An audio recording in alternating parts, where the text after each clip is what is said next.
জেলার টু আসছে বাবা, কি ভয় পেয়েছি। জেলার টু আসছে দুর্গাপুজোয়, এটা নাকি নতুন একটা আপডেট, এবং সেটার জন্যে দুর্গাপুজোর ছবিগুলোর খুব চাপ হয়ে যাবে ইত্যাদি ইত্যাদি ইত্যাদি, এরকম একটা ন্যারেশন কিন্তু অলরেডি চলছে। তো তামিল ছবির জেলার টু আসছে। দেখো, জেলার টু আসছে তাতে আমার কোনো সমস্যা নেই, জেলার টু দুর্দান্ত হবে, এটাও আমার আশা রয়েছে। ভাই, লিওর মতন ছবি যেখানে আসে, তারপরেও বেঙ্গল বক্স অফিসে কিছু করতেই পারে না যে ছবি, তাই তামিল ছবি নিয়ে তো চাপ খাচ্ছই বা কেন? মানে দেশু সেভেন মানে দেবদা, বা যদি যে যে ছবিগুলো আছে বহুরূপী টু, তারপরে তোমার একেন বাবু, এই itself every one is a superstar এই দুর্গাপুজোয়। ঠিক আছে, দেব শুভশ্রী একসাথে আসছে, ঠিক আছে, অনেক ব্যাপার আছে ভাই। Every one is a superstar. মানে এই তিনটে ছবির কথা বললাম, আর কোন ছবিটা আছে? Empire versus Sharatchandra, Srijit Mukherjee magic. Durgapuja Srijit Mukherjee আসা মানে সৃজিত মুখার্জি দুর্গাপুজো হিট দেয়ই দেয়। তো এরকম একটা পরিস্থিতিতে দাঁড়িয়ে তুমি আমাকে বলো যে, এটা মইনাকে আমাকে পাঠালো বোধহয়, হ্যাঁ, ও আমাকে পাঠালো এই যে অক্টোবরে আসছে জেলা টু, রিলিজ সম্ভাব্য রিলিজ ডেট 15ই অক্টোবর। ফিল্ম সিটি বলে একজন, তারা কিন্তু এটা খবর করেছে। আমি জানি না, সত্যিটা জানি না। যদি এটা হয়েও থাকে, তাহলে আমি আবার বলছি, রজনীকান্ত স্যারকে সেলিব্রেট করে বলছি, সম্মান রেখে বলছি, ওনার জন্যে তামিলনাড়ুতে হয়তো আহ, ছুটি ঘোষণা করে দেওয়া হতে পারে। বাট আমাদের এখানে কিচ্ছু হয় না, অনেস্টলি স্পিকিং। আমাদের এখানে জাস্ট কিছু হয় না।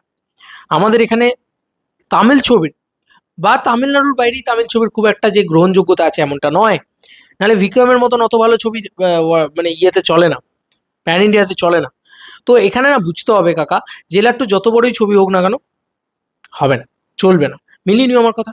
মানে আমাদের এখানে তো ওই হাইপটা ক্রিয়েটই করতে পারবে না। এটা যদি আজকে হিন্দি থেকে একটা সত্যিই বড় কোনো ছবি থাকতো, চাপটা তখন লাগতো।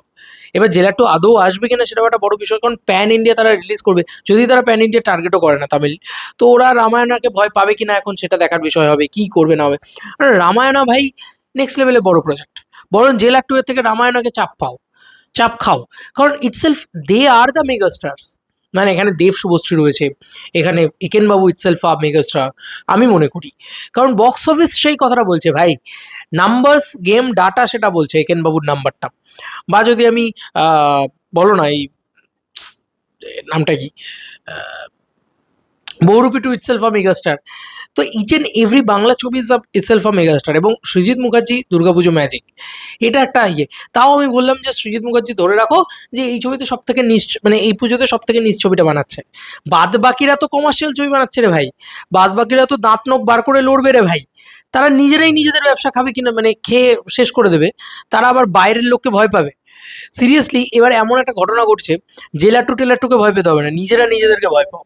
ভাই যা অবস্থা হবে দুর্গাপূজায়, সিরিয়াসলি। আমি জানি না নাম্বার ওয়ান পজিশনটা কে হোল্ড করবে, এখন থেকে বলে দেওয়া পসিবল না। মন থেকে তো চাই দেবদাই হোল্ড করুক, দেখা যাক না। দেব শুভশ্রী ম্যাজিক, দেখো এখনো অবধি এগিয়ে তো সবার আগে দেবদাই রয়েছে। সে বুকমাই শো ইন্টারেস্টেড হোক, আর সে টিকিট সেল ট্রেন্ডিংই হোক। বা কেন টিকিট সেলের কথাটা বললাম, কারণ যে কটা শো খুলেছে বাবা সব কটাই হাউসফুল, কেউ তো শোই খুলতে পারেনি। হা হা, that's the magic of Devshu seven, that's the magic of Dev Subhashree জুটি। তো যাই হোক, এটাই বলার ছিল। এটাই বলবো যে জেলা টু এসে কোনো সমস্যা হবে না ভাই। যারা ভাবছে যে জেলা টু নিয়ে সমস্যা, জেলা টু দেখতে যাবে কিছু সিনেফাইল আছে যারা দেখতে যাবে, বা কিছু নিশ অডিয়েন্স আছে যারা দেখতে যাবে। ওই আরডিপি সল্টলেক আছে, ওখানে চলে, সকালবেলা শোতে চলবে। ভাই মেন প্রাইম টাইমে কেউ এসব শো দেবে না, কারণ এসব শো চলে না দুর্গাপুজোয়। লিও চলেনি আমাদের এখানে, নবীনাতে একটা শো হাউসফুল গেছিলো, তারপরে আর কিছু হয়নি ভাই। থালাপতি বিজয়, ঠিক আছে, হয় না, হয় না। এটা এটা অন্য রকম জায়গা, এখানে অন্য রকম গল্প চলে। এটা যদি সত্যি বলছি, আজকে ওয়ার টু বা ওয়ারের মতন ছবি, ওয়ার টুও নয়, ওয়ার টুও তো বেকার ছবি। ওয়ারের মতন ছবি যখন এসেছিল তখন সবাইকে থ্রেট মেরেছিল, 2019 সালের কথা মনে আছে নিশ্চয়ই। তো সেই ব্যাপারটা কিন্তু ক্রিয়েট হচ্ছে না এখন অবধি। তাই একটু হলেও বাঁচোয়া আছে যে প্রতিটা ছবি অন্তত নিজের আরওআই বা রিটার্ন অফ ইনভেস্টমেন্টটা তুলে আনতে পারবে। জানি না, মানে এমনিতেও খুব একটা পুজোর পুজোর আশা খুব একটা দেখছি না আমি। সেটা আমি সত্যি কথাই তোমাদেরকে আগেও বলেছি তোমাদেরকে, যে এরা নিজেরাই নিজেদের ব্যবসা খাবে, তারপর আবার বাইরের ছবি, এই ছবি ওই ছবি, হ্যানা ত্যানা।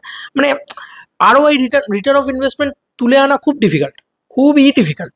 মানে ছেড়ে দে, রিটার্ন অফ ইনভেস্টমেন্টও বাদ দিয়ে দাও, প্রডিউসার শেয়ার বাদ দিয়ে দাও, ছবিটা বক্স অফিসে গ্রস কালেকশনে হিট হবে তো? মানে এরকম একটা পরিস্থিতিতে গিয়ে দাঁড়াবে প্রত্যেকটা ছবি, কিন্তু ইচ অ্যান্ড এভরি ছবি। সেক্ষেত্রে হয়তো একেনবাবু হিট হয়ে যাবে, গ্যারান্টি টু গ্যারান্টি, কারণ 2 কোটি টাকা বাজেট ভাই, 3 কোটি টাকা ব্যবসা করলে হিট, গ্রস কালেকশনে হিট বলছি। দেশু সেভেনের কিন্তু বাজেট কত আমি জানি না এক্স্যাক্টলি, তাই বলতে পারবো না। ডেফিনেটলি সেটা বেশিই হবে, বড় বাজেটের কমার্শিয়াল ছবি। এবং সিমিলারলি বহুরূপী 2 এর ক্ষেত্রেও সেম, এম্পায়ার ভার্সেস শরৎচন্দ্র ছোট বাজেটের ছবি, ওটা বেরিয়ে যাবে আমার মনে হয়। দেখা যাক, এটা নিয়ে তো 100 বার আলোচনা করেছি, এই 5 মিনিটের ভিডিও 15 মিনিটের হয়ে যাবে একই জিনিস নিয়ে আলোচনা করতে করতে। তবে যে এই ভিডিওর মূল যে উদ্দেশ্যটা ছিল যে জেলার 2 কে ভয় পাওয়া, সেটা আমার মনে হয় একেবারেই কিঞ্চিত হলেও পাওয়ার কোনো দরকার আছে বলে আমার মনে পড়ে না, বা মনে হয়ও না। মানে এখানে ডিস্ট্রিবিউশনই হবে না। আর জেলার 2 ডিস্ট্রিবিউট কারা করছে? ধর্মা করছে না তো, ওয়ারএফ ধর্মা করছে, এরা করছে না তো। আরে ভাই, ডিস্ট্রিবিউটই হবে না ঠিক করে, তো তামিল ছবি ওইভাবে হয়ই না কোনোদিন। ঠিক আছে, তুমি ছেড়েই দাও। মানে এত কিছু করে, কুলি নিয়ে এত কিছু করেও কুলি ভালোভাবে ডিস্ট্রিবিউট হয়নি, চলেনি বাইরে কোথাও, তোমরা সকলেই জানো। তো জেলা 2 নিয়ে যত ভালোই ছবি হয়ে যাক না কেন, চলবে না ছবিটা, বেঙ্গলে তো চলবেই না। এটা আমি তোমাদেরকে আগেও যখন বলেছিলাম, তখন অনেকের অনেক কথা বলে অনেকে ফেটেছিল। জেলার ছবিটাই বেঙ্গলে চলেনি ফার্স্ট পার্টটা। এবং তুমি যদি দেখো, মানে তামিল কোনো ছবি বেঙ্গলে চলে না হিসাব মতন দেখতে গেলো। ওই একটা দুটো সেন্টারে চললে তো আর চলা বলে না সেটাকে। একটা ভালো কালেকশন, হ্যান্ডসাম কালেকশন করে না ভাই। তাই দেবদা হোক বা শিবুদা হোক বা এসভিএফ হোক বা নন্দী মুভিজ হোক, আমার মনে হয় না কারোর এত ভয় পাওয়ার কিছু আছে। এটা মানে একদম ছক্কার পর ছক্কা আঁকা।